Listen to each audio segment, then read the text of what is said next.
once again, how much do you want it?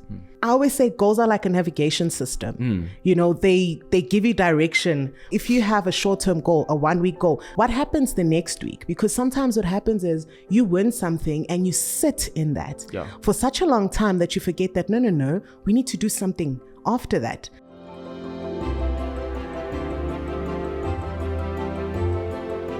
Hello everybody, welcome to Switch On with myself, Carl Clark, a love letter dedicated to our generation. It's the show you always knew that you needed from the people that you wanted to hear from the most. I have the most beautiful and also sad news. It is the final episode of the season and I'm so grateful to have the person in studio today. I really wanted to end off with someone that was so unique, so different, but someone that inspired me throughout, you know? So today's show, we sit down with nutritionist, life coach, bodybuilding champion and entrepreneur Zinhle Masango as she takes us through the art of resilience and the power of consistency. We find a deeper understanding of the fight or flight mode and why not giving up is so freaking important. Do me a favor, leave us a review, share the moments that inspire you and engage with us. This episode is going to be absolutely epic. It's time to switch on.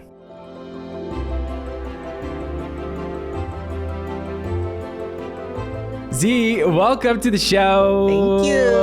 As I said in the intro, I'm so happy to have you here today because I really just wanted to end off with someone that was just so dynamic and so different. And I've been watching you for years and your career has catapulted. I think 2020 and 2021 has really seen a massive rise in the content that you've put out there. Definitely. And I'm so super proud of you. Like, congratulations on everything that you have achieved. Thank you, Kyle. Thank you so much. How do you feel? Like, I mean, coming to where you are right now, you know, you're a single mom, and how do you feel getting up to this moment when you look at your baby's eyes? Like, is it like a dream come true for you? Yeah, it really, really is, you know, and it's funny how you said that just not giving up. I remember this one time I was doing a little interview with him for Mother's Day and I asked him, I'm like, what's the one thing that I have taught you, you know, that I don't know? And he said, you taught me never to give up. And for someone like you to also say something like that and reiterate that, for me is absolutely amazing. And that's what my brand stands for, that you keep going, you keep moving regardless of the circumstances, and you'll eventually get where you want to.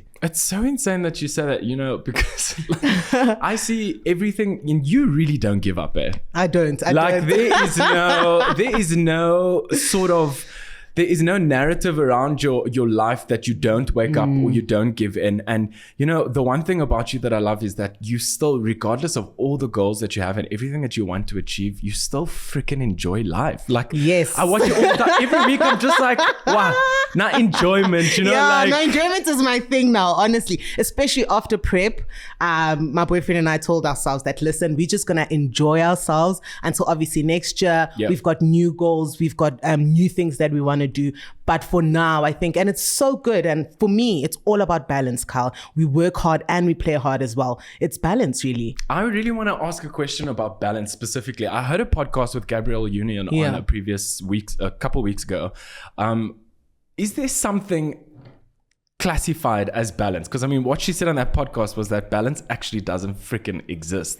So what does balance look like for you? So for me, it's exactly that, playing hard and working hard as well. I think when you actually plan things, you know, it's so much easier to say, okay, I have 1, 2, 3, 4, 5 to complete. And then I take a break for 5 and 6. And then we continue 7, 8, 9 like that. So for me, it's all about, yes, we work hard. Yes, bread has to be made. Yes, bacon has to be bought. But once all of that has been sorted, take some time out. And balance doesn't mean going and having a glass of champagne or mimosas like I do. It could mean going to the spa if it's something that you love. It could be going on a holiday. You and your partner do that quite a lot. So it's really how you define it yourself, but also just getting that downtime for me is what balance is. Do you ever find you find yourself on the opposite side of the scale? So you're trying to create balance in your life, but you always find yourself in the enjoyment phase then more. And do you feel a lot of guilt when you does balance come with guilt? You know what? I think Can you connect the two? Yeah, a good example would be, I remember when I was in a relationship and I just broken up with this guy and I was really sad, right?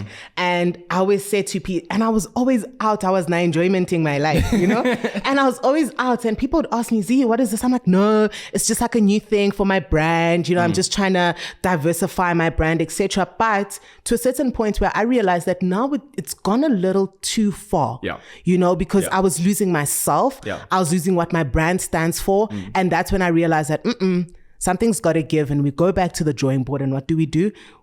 Siyabhala futhi, and we keep it going. How do you pick yourself up every single time? So, I mean, you push yourself to very extreme lengths, you know, and then sometimes you'll find yourself like on the Richter scale where the enjoyment phase is a little bit too much and you have to go back and pick yourself up. Like, I know a lot of people struggle with going all the way back and tracing back their steps and saying, okay, I need to pick myself up now. How do you, like, is it a switch that you switch on, or do you know what I mean? Like, how do you automatically just pick yourself up from where you left off? I think for me, Kyle, I've always said this. When you get tired, learn to rest and not quit. You know, and that for me has what's kept me going. So that's how I will run.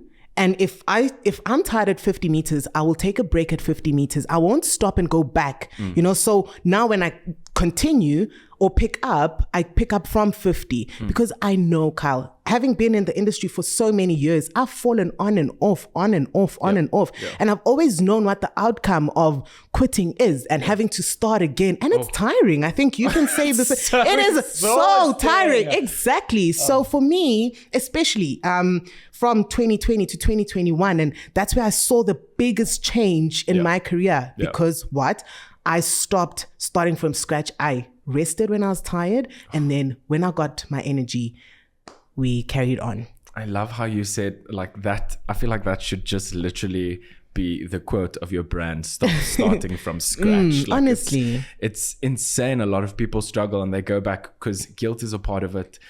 You're disappointed in yourself. And I always say to a lot of people, the feeling of disappointment is much worse than anything in the world. If you actually are out there disappointing yourself every single day, trying to pick yourself up from that it's very difficult, you know?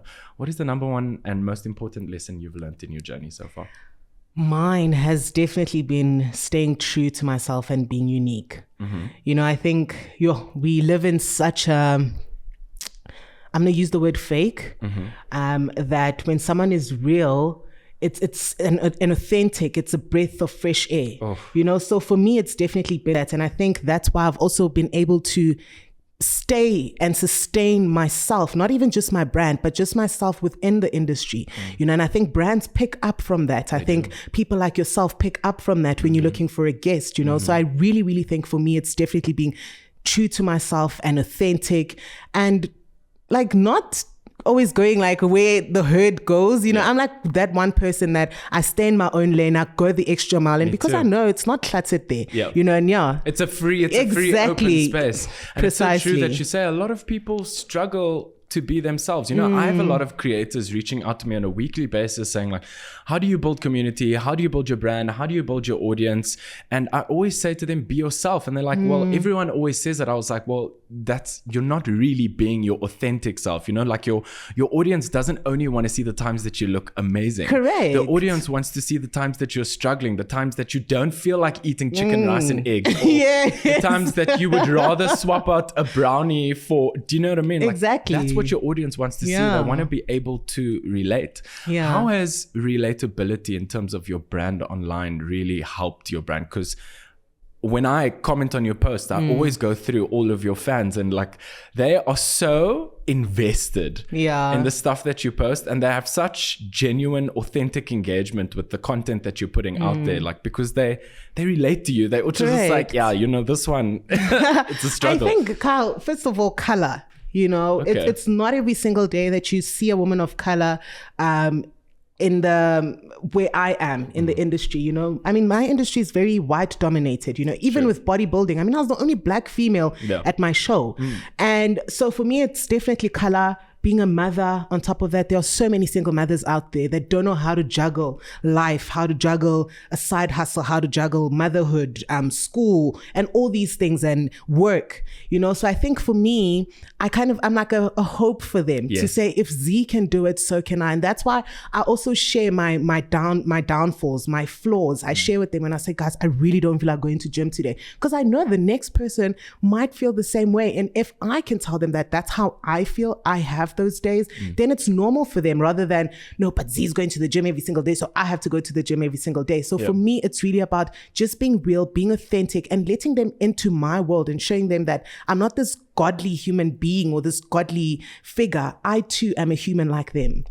And what you are realizing and what you are manifesting in your life, and it shows you that's how you are able to be relatable with your audience, because there are so many categories to you. You're an entrepreneur, number one. You enjoy corporate, number two. You are a fitness coach, you're a life coach, you're into bodybuilding, you're a single mom. Like, there's so many different categories that you can relate to an audience. And I feel a lot of people online, they struggle to build a brand, or they struggle to build an audience because they feel like they have to be in one specific thing. 100%. And I'm just like, there's so much more to you that you could share with the rest of the world, that if you did, you'd be able to, you know, at least create the audience around you. You said that your most important life lesson was being authentic and being yourself. How do you see that manifest in your every single day life? So how does that specific lesson of your life steer direction for you every single day? For me, Carl, I don't think if I were who I am, I would be where I am today. You know, it's literally been that. Hence I said, brands see it.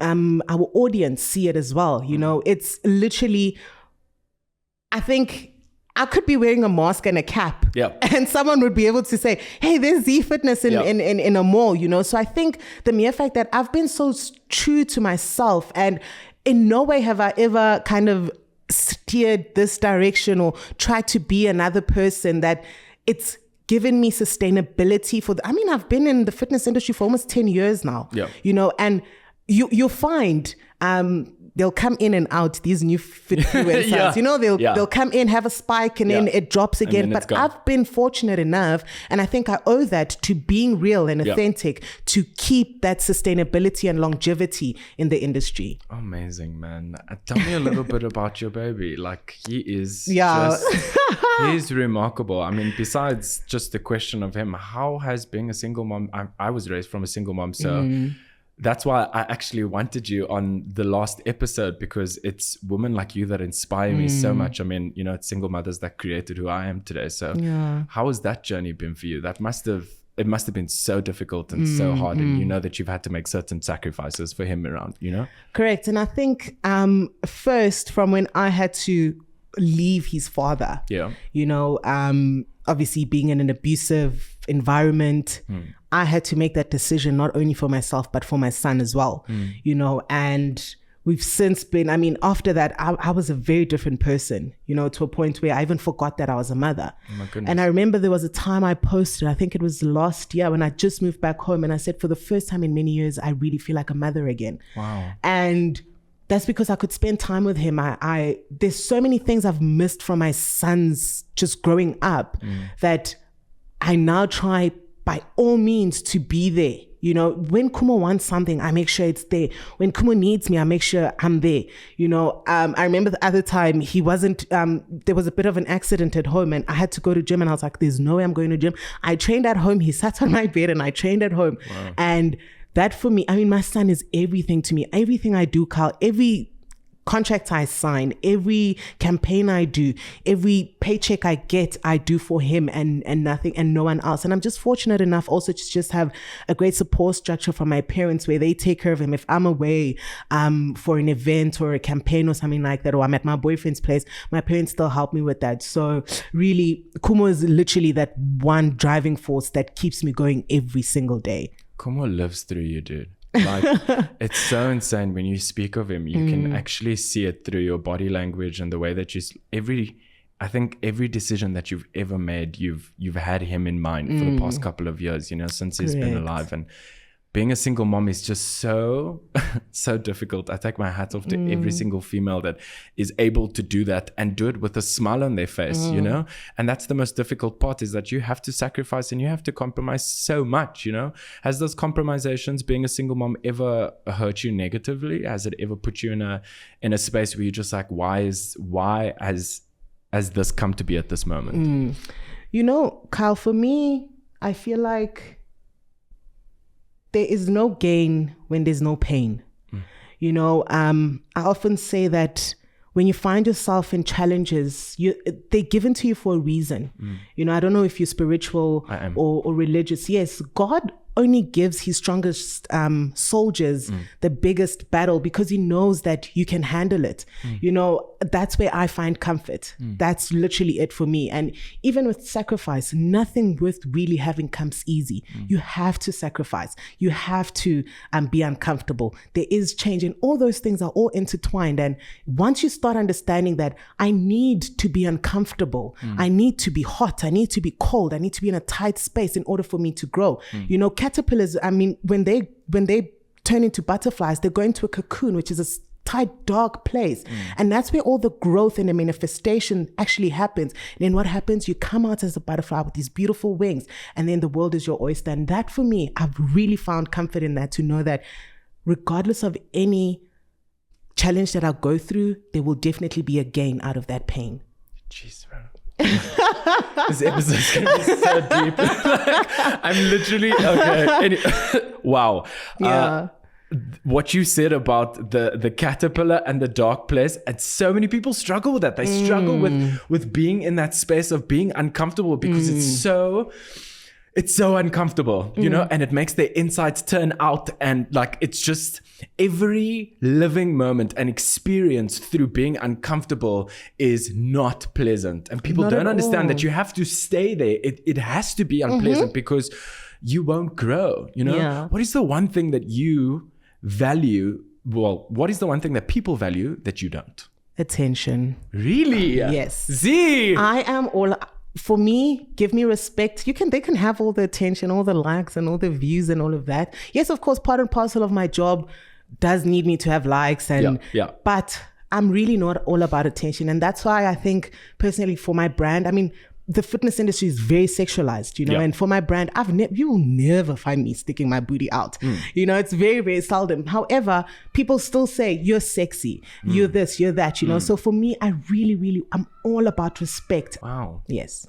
I've always noticed that respect is very much earned. You know, are you able to give people respect from the get-go when you meet them? Or like, trust is also something that's always earned. Are you able to, you've met someone new, you know, they respect you respect them, you trust them. Like, do you trust immediately?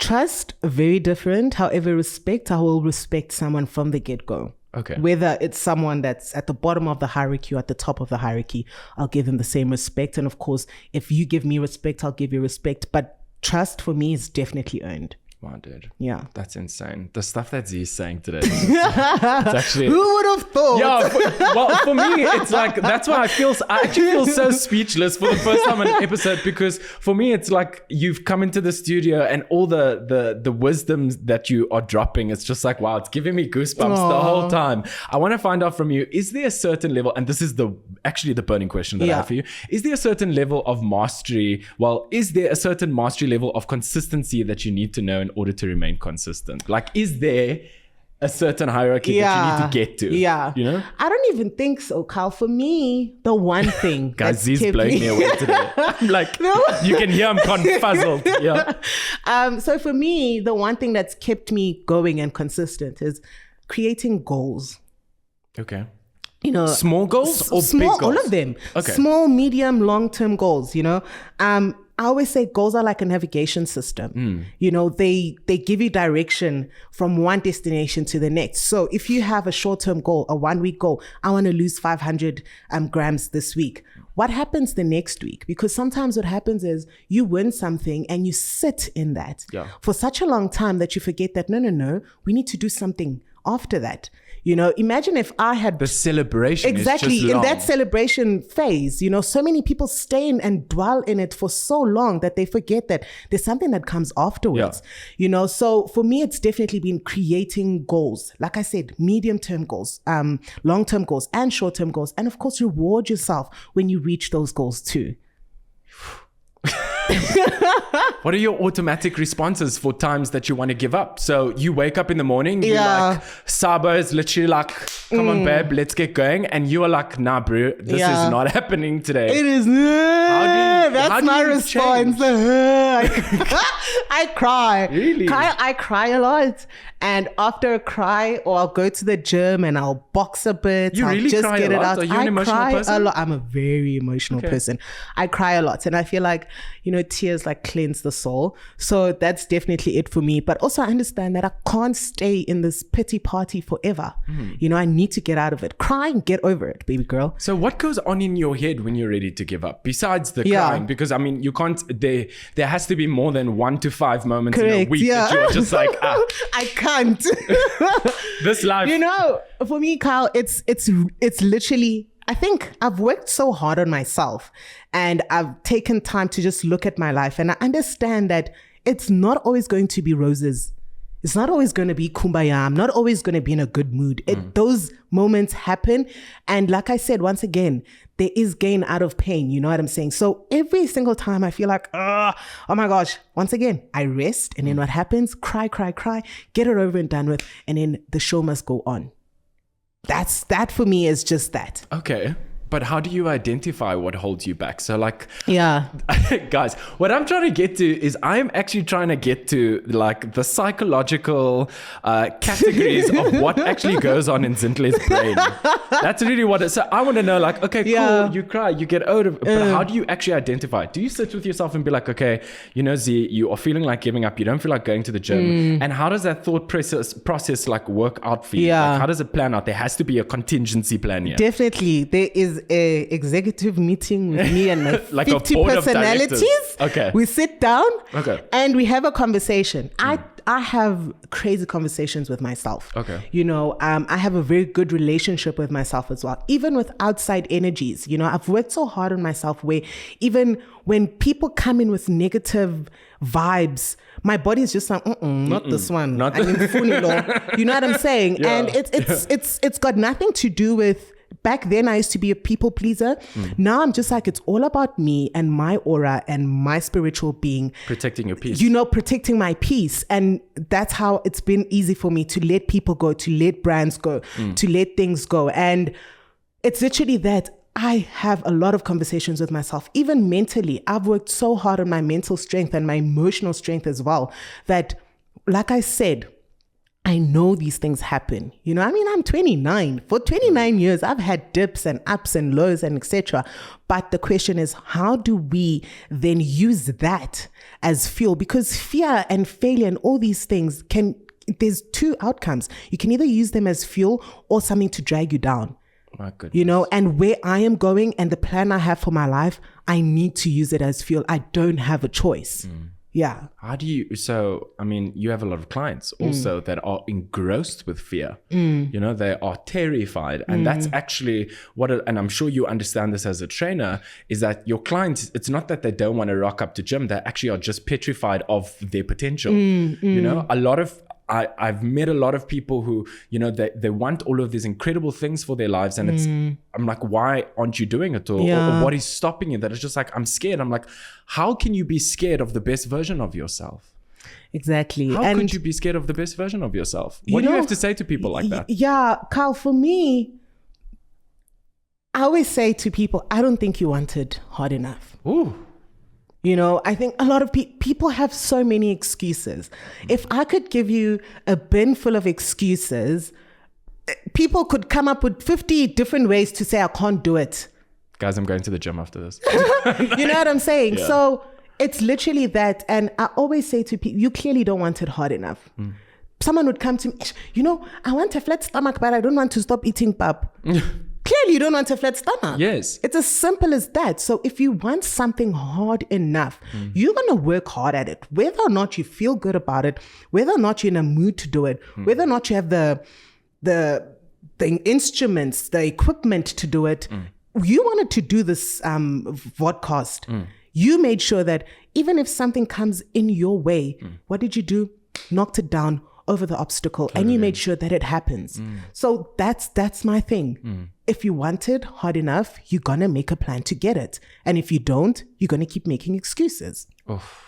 And excuses can build up, and it will always take you 10 folds back. You understand. You understand. Back. I have another burning question. And I told everyone that knows Z, I did not say that I was going to ask her any of these questions, but this is one question I want to know from her. And I feel like I can ask her face to face. How does it feel like to have someone like Saibo around? I mean, because you are actually technically dating someone that is basically a body double. Yeah, honestly, yeah. How does it feel having that supportive measure? Because for me and Leo, it's the same thing. He's literally like my twin. He's consistently pushing me in ways that I don't even think is possible. You know? So how does it feel to have someone around you like that? It's comforting. Okay. You know, I've always been a person that's always out there helping. Congratulations, by the way. Coming from where you've come from. Exactly. You know what I'm saying? I've been in relationships where I've poured and poured and poured, but I got nothing out.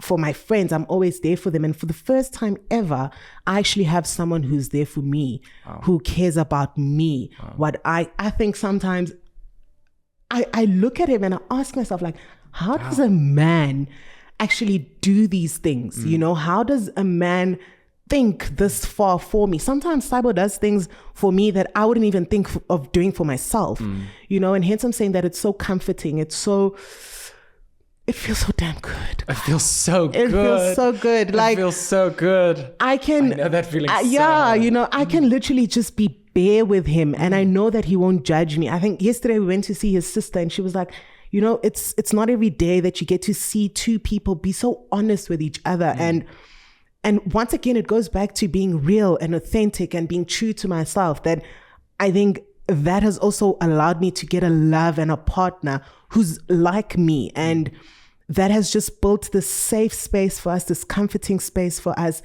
And it's and to a certain point, I actually can't believe it. You know, and hence I'm saying, like, I'd look at him and I'm like, a man can really do this, you know? And I think also because I've been with such toxic people in my life that now I know what a good man should feel like. Yeah. And this is what I love about the relationship and the phase that you're in. And, you know, I'm not going to call it a phase because I know it's not, but watching you guys celebrate each other is just so beautiful. And so every time I see the two of you, it's like, it's a breath of fresh air. And I mean, now I follow Saibo, so when I watch these stories, I'm always just like, I'm gonna see you Z. know? So YouTube channel? We actually want to do it. It has to happen. Like, there is no way. There is no way you can tell me that there is no YouTube channel between the two of you. We definitely want to do it. And I think also, personally for me, Kyle, I don't want to start something just because people are saying. Yeah. You know, I really... It's a job. Yeah, it is. It is. People don't understand. You must buy a camera, this and that. And you know what I'm saying? It's a lot of work. And I really want when you know, when we actually have this YouTube channel, there must be direction. There must be a message that we must push through. Yes, we're authentic, we're real, and we're just going to show who we are. But at the end of the day, I don't want to give people something mediocre. True. You know, especially with where I'm going with my life. I'm not going to make it perfect, but I want to make it as real and a good experience for everyone else. How do you, I mean, between you and Saibo, so let's go a little bit back to you, because you always put so much quality out there and you take your brand so seriously, Z. Like I always, you know, it's crazy because I use you as an example to a lot of people. Actually, whenever I'm in a meeting, I'm just like, okay, if you're looking for authenticity, this is what I'm talking about. Like, see how many stories she uploads, see how authentic she is. And it's not something that she feels she needs to do or has to do it. She does it because she actually enjoys it, you know? What is the one thing that you have to say to people watching today or watching this episode that are wanting to start their brand, but are finding it difficult to get over the first hurdle of just starting? Carl, you know what? You've done it, babe. Yeah. Like, wow. You know, the best picture I can give you is someone standing at the tip of a cliff. You know, you have two choices. You can either stay there and you know what it's like to stay there. Or you jump. And once you jump, there is this whole world waiting for you. You could either land up on a boulder where you could find something new, or you could get down to the river where you can find something new. So for me, it's really about, once again, how much do you want it? You know, so it's either you're going to jump and God knows what you might find. And it's that metaphor and that analogy and that ideology that you actually put together. Yeah. It's so weird because when you jump, does the feeling of falling that not feel uncomfortable? Of course. And it's fear. So when you're falling, fear. That's your uncomfortable feeling. But when you actually When you land, it could be in the water, it could be in the river, it could be somewhere place that's actually beautiful. You wouldn't have broken a couple bones. You know what I mean? What does the next 365 days look like for you? So what are you working on? Well, not at the moment, but I want to know, what does 2022 look like for you? 2022 looks amazing for me. First of all, I'm doing 2 shows next year. I've already committed to them. I'm doing my pro qualifier. Congratulations, champion. Thank you very much. Definitely studying. I need to equip myself for my clients and my audience. Studying just on the fitness side of things, and of course second half of the year I'm going back to school just for myself, trying to get my degree. Need to make something out of myself for my son. Sabo and I'll definitely get stronger. YouTube channel. I have no doubt. I have no doubt about that. That's just stuff that I'm working on now, and just working on myself as well, on my body, on my mental strength, my emotional strength as well. And that's basically what 2022 holds for me. You know, so, I think it's for the first time that I've been laying this foundation, and you know, you are renovating your house. So we were busy, foundation, and now I'm going to start seeing the walls come up and fitting the windows, and you know, where the structure's coming together. Yeah. And I think, do you wish sometimes that you would have known the life lessons that you have at this moment a couple of years ago? Because I think to myself, like, having my home and having my business at the moment, I just opened a 3rd company. You know, I've always wanted to have almost 5 companies, 10 properties. That's always been my goal. But if I had known how important foundation was for me when I was 21, when I was 20, my goodness, my life would have been so different. Do you regret not having those life lessons? Honestly, I don't.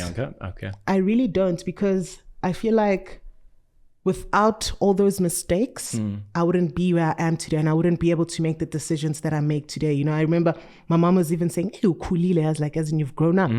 You know, she's like, I have no doubt that this time around things are going to go well. And also, there's no fun in always having a manual to everything. You understand? No. Sometimes it's nice to make a mistake and learn from it as well, you know, and that's the thing. A lot of people fear failure, mistakes and all of that, but they don't understand that these are all little things that actually build these amazing human beings like myself. And, you know, and definitely for me, it's that, How do you attach excitement to failure? Like, because that's difficult. You can fail, but you know, every single time that I've realized in my own life, every single time that I've had to pick myself up from the beginning, I've had to attach excitement next to it. I couldn't make it feel like I was sacrificing anything. It was more of, hey, you're getting up to work in your body, and that's going to take you here. Hey, you're getting up to work on your strength, by the way. to work. Like, okay, job, we're getting there slowly. You know, I'm working. This is why we have you as the last episode, because consistency is also something that I really struggle with. So it's so weird. All of the questions that I drafted for you were all questions that I actually wanted to know, you know, and I couldn't figure out. So how do you attach excitement to failure for yourself every single time? I'm going to give you an example. Bodybuilding. 2018, I went on stage twice. I placed second at both shows. 2021, I come back, I placed first. Now what happened? I was able to sit back and scrutinize when I failed. What did I do? Or what didn't I do? And then the excitement comes in when you look at the time where you actually won. And you're able to give yourself constructive criticism and say, Z, but you were eating go-slows every day in 2018 when you were competing. And now in 2021, you were not. You know, and that's where the win comes in for me. The excitement comes in for me, that what actually brought me down is something that I worked through or a temptation that I overcame. And that for me is just that. It's even with, if I'm sore, you know, from a previous day and I still need to go to gym the next day, it's just that excitement of, hey, we're going to put ourselves through this pain again. Yes, you know what I'm saying? But because you know what the end goal is, that's the one thing that should keep you going, whether or not you fail. Kids, babies, when they're learning to walk, how many times do they fall? So many times. And then we walk around as adults now like this. Every single day you're walking. Yeah. You know, and it was just a short period of time. Crawling. Exactly. It's a short period of time where you're learning how to walk and you keep falling, but you keep getting up. And that's the one thing that you must always remember. I was a baby. When I fall, I got up. Keep that even as an adult. Okay, I'm falling now. This is where my pitfall is. I need to get up. Why? Because there's an end goal to it. Because no one does, I'd like to believe, no one does anything for just. Yeah. There's always an end goal. And you must put that end goal or that why in and keep that as fuel throughout your journey. Are you hard on yourself? I am. Because you seem so pleasant and so together. But I'm also not naive because I have that perception to other people, but something that people don't know about me is I am my worst critic. Like it's actually so, I don't compare myself to anyone. But I've always, you. Yeah, I always take myself out of anyone's league because, you know, that's the belief in myself. I definitely 1,000,000% believe I'm in a league of my own, you know, and that's me staying in my lane. And that's me staying in my lane, essentially, you know. So for you, like, how does that feel for you? Like, where do you even start, you know? Like, I think I really am hard on myself, Kyle, but over and above that, I also reward myself. You know, that for me is very, very important. And that's why I said that whenever you have these goals and you reach them, you reward yourself, and hence enjoyment, you know, excuse me. So it's literally how do I put it? I really feel that people try to do everything all at once, you know, and sometimes when you dissect things, you see a pie. When you dissect it and you have all these ingredients and you understand that, okay, we're trying to make a pie. This and this is what I'm going to need at this time as well. Yeah. Is there certain lingo that goes on in your brain when you are hard on yourself, and how do you switch that? Because I mean, I could go to the gym for 3 weeks, for an example, but then, and this is something, I'm being so blatant and honest with you guys, this is something I really struggle with. And, you know, I would go to the gym for 3 weeks, but like chicken licken it's my home goal. You know, you've told me about these chicken licken. Chicken licken's my home goal. And it's so weird. Like I would have takeout, but as soon as I've done with that takeout, I'd enjoy it for 5 minutes, but I would criticize myself for the next half an hour, or I'd criticize myself for the next hour or for the next 2 hours, and it wouldn't stop, and I would just end up spiraling out of control. Like it's this constant game of like, oh, I had chicken licker, now I can have Coke, and I mean, I already fucked up, so I might as well fuck up more. Yeah. You know? Yeah. Like, how are you like, hey, Z, come back? Where are you going? It's that. Okay. That's what I say to myself. Yay, come back. You know? And I think also for me, Carl, it's once again planning, goals. If you say to yourself, if I go to gym every day for 3 weeks and I keep to my diet, I can actually have 24 hot wings and a piece of cake and a pizza. Do you know you won't feel guilty for having that? Why? Because you earned it. Yeah. You know, the guilt comes in when you know you're not supposed to have those wings. That's when you know. That's when the guilt comes in. But even so, it happens, Kyle. As much as one workout won't give you the body of your dreams, one bad meal won't fuck everything up for you. It's as simple as that, you know.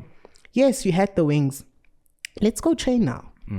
Yesterday I was in the gym hungover. I don't know if I was still drunk or hungover, but I was in the gym. Why? Because I understood if I don't go to the gym, I'm probably going to stay in this pit for God knows how long. Even this morning, I didn't feel like driving to the gym. I put YouTube on and I did some jumping in the house. You know what I'm saying? And I did it. You moved your body.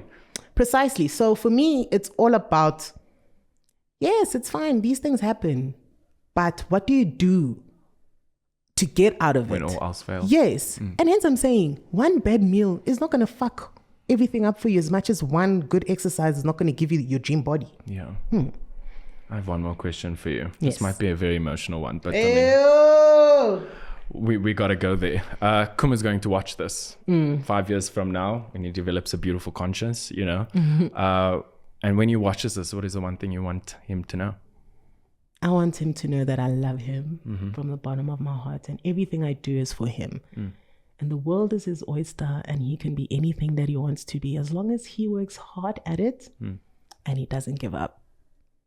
I have goosebumps. Some like semi-teary eyed because Zinhle just honestly pulls at my heartstrings. It's been incredible to have you on the show, Thank man. you, Carl. I'm so grateful, and thank you for being on the last episode of season 1. Like, this is it's so monumental for me. But to be honest, I wouldn't have anyone else. Like, it could only be you. You know, we've known each other for a couple of years actually. And I've just watched you grow into such a beautiful person. Like, the way you carry yourself, I'm such a fan of everything that you do. And I want you to know, like, everything that you put out there, it transcends, and the messages that you go to bed with at night and the way that you think and the message that you're trying to give to your audience, it works for me, and I'm sure it works for so many other people. Like, you truly are such an inspiration to so many other people out there, and I hope you know that. I really hope you know that, honestly. You see, now Don't I'm cry. tearing up. Zinhle, thank you so much for being on the show. It's been an honor to have you sit in that seat and share your story with us. We value your vulnerability so much. Guys, you can follow Zinhle's journey on all... Guys, I can't speak today. Zinhle honestly killed me. Like... You can follow Zinhle's journey on all social media platforms at ZeeFitness Junkie. We will link her socials in the description below. A huge thank you to all of our sponsors, Vodcast TV, Neon Feed, Clock Media, and the entire Switch On team. I'm so grateful to have you guys with me on this journey. It has been so remarkable, and what an incredible last episode. Don't forget, you can stream this episode on Apple Podcasts, or you can watch the full episode on our YouTube channel. And do us a favor, I've said this before, leave the moments that inspire you. Like, tell me through this episode, whether it was Kumo, Saiba, Zinhle, in her conversation, what is the one thing that stood out? I know you guys have done it on previous episodes before, and I love hearing from you. So tell me exactly which moment inspired you and what catapulted your life. Thank you so much for listening, and thank you so much for watching.